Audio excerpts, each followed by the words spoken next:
partner, a mate that's willing to say, okay, you know what? I'll make you a deal.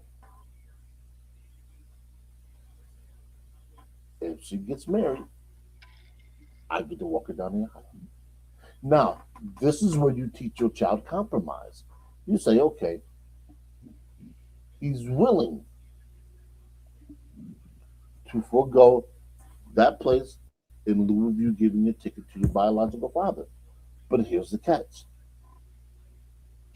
if you get married, he walks you down the aisle. No ifs, ands, or buts, no questions. Just your biological father can attend the ceremony, but he's gonna walk you down. He's gonna give you away. And I think people don't use these types of things and think long term and use leverage, and you get the child into real adult decision making. And you say, hey, look, there are no winners and losers in life. There's only trade offs. So you get this now, and you give them something later, and you hold them to that. Even if you got to remind them every so often, especially if they get in a relationship and they go away to college, say, hey, look, if you get married, such and such is walking you down the aisle. Remember, you agreed to this. And people will say that's unfair. No. Like I said, in life there's trade-offs. There's no fair or foul. You if a promotion comes along, a job promotion comes along, and it's the job of your dreams, but the only problem is you got to relocate. Do you say that's unfair?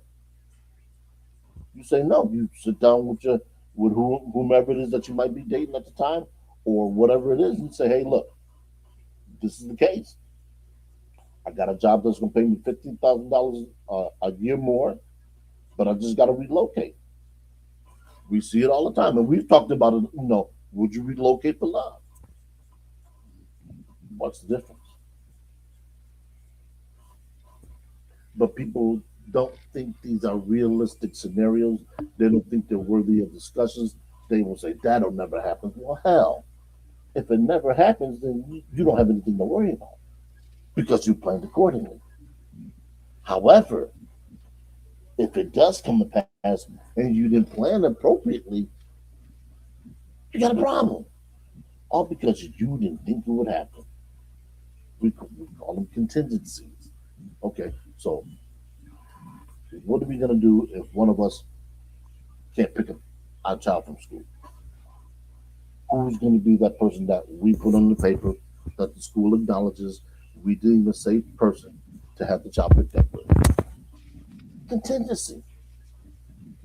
It's, every business has one.